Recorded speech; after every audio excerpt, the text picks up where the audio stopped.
Welcome to Blood in the Snow Radio, where we give you the latest news and interviews with the best in Canadian genre cinema. Here are your hosts, Robert Bellamy and Festival Director Kelly Michael Stewart. Bits Radio is back on the air. I am Rob Bellamy, and Kelly got pulled away to do, I guess it's panels that's going on right there? Roundtables, that's right. So sorry. There's so much fun out there, though, isn't it? Yes. Yeah. We are here about the short film Pariah. Synopsis reads, a tense survival story where compliance is the key to staying human.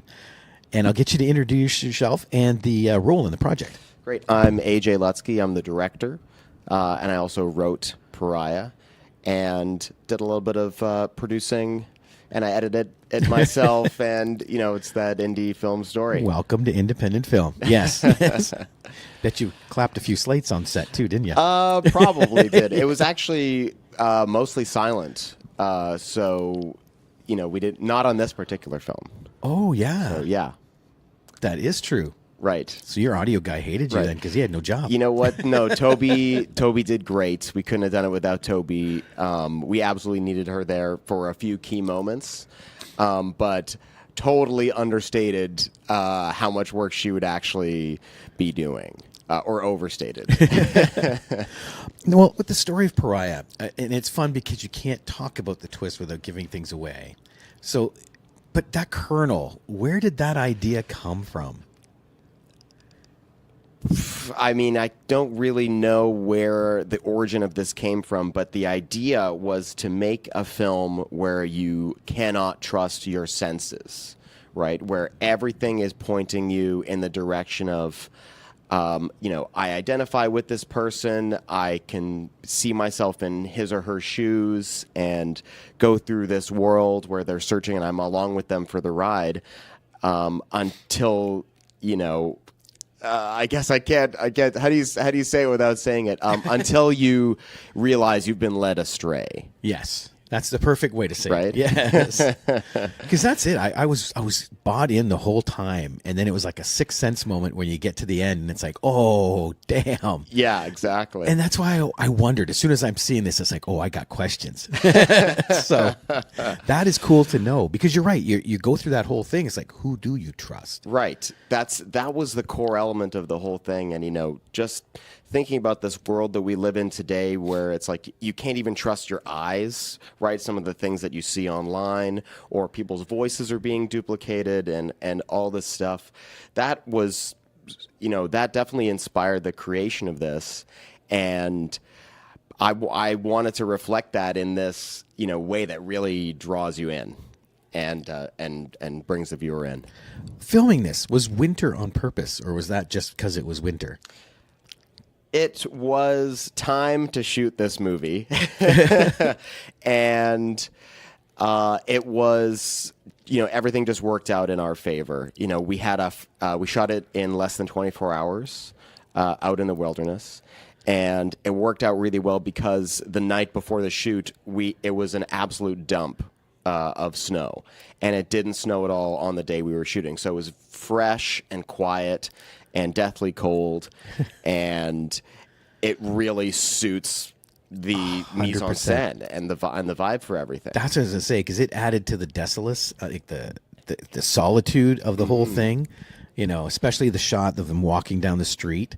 You know, like that was gorgeous. Yeah, that was totally great. That there's a little story behind that my DP Alex Sharp, he had the sniffles, or you know, he had something going on. So I just took the camera. I said, I'll just shoot this, and then I shot a version of that with her walking away, and it wasn't really working, and I couldn't really figure out why. But we're losing light, and we had to go. So then I said, okay, let's just go, guys. We got it. We got a version of it. That's fine.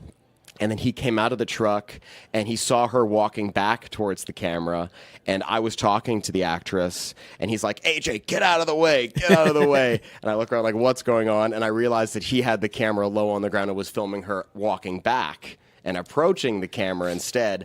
And I realized in that moment, oh, can I swear? Probably Oh, not, absolutely. right? I realized in that moment, I was like, I fucked up, you know, and this was the shot we meant to get. So I did like a duck and roll out of the road. But you caught it. And we got it, yeah. Yes. And that was the one that we went with. It's one of the coolest shots in the whole thing. And the city in the background there, I have to shout out to Outlander's VFX. They did all the VFX in the project, and it is flawless. It is picture perfect, and it's that wasn't a real breathtaking town? stuff that sucks you in. That wasn't a real town? No, it's not a real bombed out city. Dang. With helicopters. I thought for sure the town was real and it was added like little elements. No, there was actually woods, forest on both sides, and they just took out all the foliage and the fields and everything on the right and built that city in the distance. Dang, yes. You can't trust your eyes. That's right. That's right. It all comes back to the theme. Just did it to me. Wow. Yeah, because I thought for sure, it's like, oh, that was a little village they were filming in, and add to it. Man, this whole film just screams, don't trust anybody. That's right. That's right. So funny. Even the synopsis in the program is not the synopsis I submitted. Really? It was rewritten, but I think that's actually a much better version. What I just submit with this film is survival is compliance, stay human, stay alive, normally as the synopsis. And so hopefully that people read that and go, what the heck is this? What is this about? But I like how it's been sort of tuned and a little more marketable and accessible. Expanded, yes. Man. Well, what was it like trying to find your actors? Okay, so Natalie Sharp, who is in Netflix, the Netflix series My Life with the Walter Boys right now, she was so keen to be a zombie and to take on this role and to travel with us and do absolutely whatever it takes. And her brother was the DP, they're both very good friends of mine. There was just no one else for this role. As soon as I met Natalie, I knew I had this project brewing, and I knew that she was it and that she was going to be our Sally. Gotcha. But there's also the guys in the apartment. Of course, the rest of the cast. Yeah, sorry. And that's what I was the guy in the apartment specifically, because there's a young boy, right, and the fella, right. So I get so sucked into the movie that I think that they're just part of the movie, and I forget, and I just think so much about Natalie. But it was Neil's. He's the kid. It's his first time acting, of course, first time doing anything in film, and he does an amazing job. Yeah. His look. He required such little coaching, such little direction to get him to that place, and it's really the look in his eyes that completely sells that moment. Even though you see it for only a fraction of a second, you really feel it, and you really have access to what's going on in that moment. And then Alan McFarlane, who plays the grandfather, and he's also the co-producer of the project. He's a veteran actor and stunt coordinator, armorer, and he just did a great job. That is awesome. Absolutely great job. Because that little kid was and so they good. all froze their butts off in that abandoned house with us, I have to say. Oh, really? Yeah, it was completely abandoned, stricken, and we brought in a mattress and all the dressing and everything that you see there, but it was still, minus 12 or minus 11. And we tried to layer them up as much as possible, but at the end of the day, if you're not moving around and you don't have a camera in your hands, you're just lying there. You get cold. Oh, no doubt. Yeah, 'cause there wasn't no heat in there with an abandoned house. No heat, no power. It was tough. Man. But it came together so nice. Like, thank you. What was post like on that? Super simple. I actually shot it with the intention of it being only about 90 seconds long, because I thought it's so short. Why would we want, it's a page and a half, the script. So, what else is going on here? Like, it's going to be very clear. People are going to see this and understand it very simply.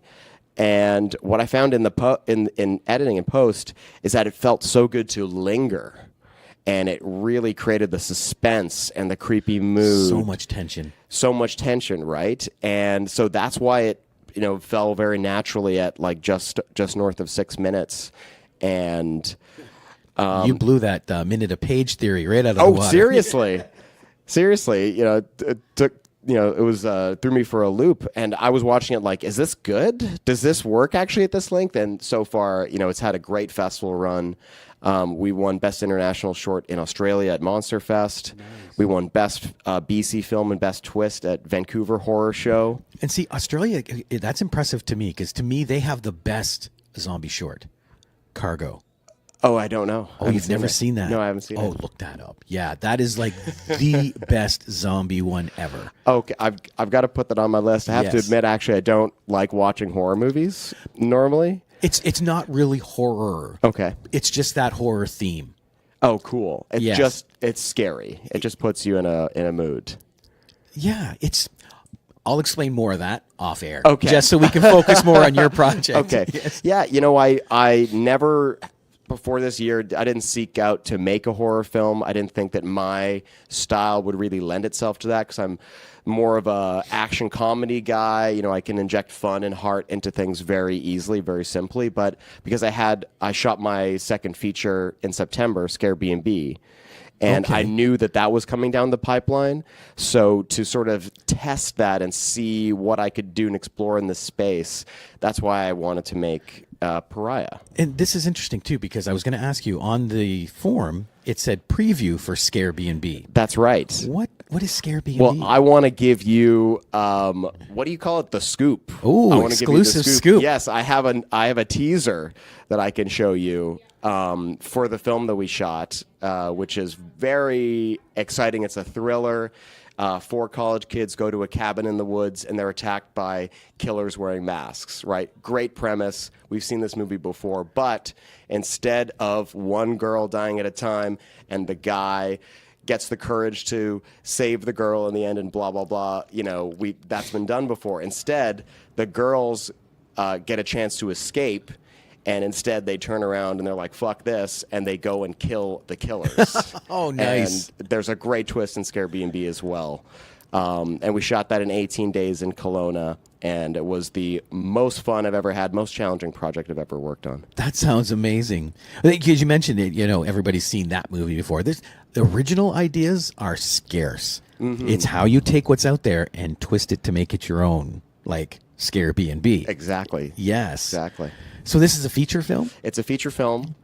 It's all shot. We're in post. We'll be releasing it next summer or next Halloween, which is 2026. Excellent. I understand Bits is available next year. Absolutely. Yeah, absolutely. Throwing that out there. No, I've had so much fun at the festival this year. It's really an incredible group of talented folks. And, the industry panels are so informative. It's just amazing to put this together. This is the kind of community that film needs to survive and thrive. Excellent. You're 100% right. I love the people that come here. And this is your first time? It's my first time. I know we'll see you back. Oh, 100%. 100%. Thank you so much for being here. Congratulations on the project and on Scare B&B. I'm anxious to see that. Thank you so much. This was a pleasure.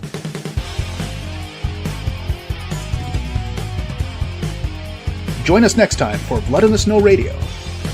Bits Radio is a production of 3 Evil Cats Productions in association with the Blood in the Snow Canadian Film Festival.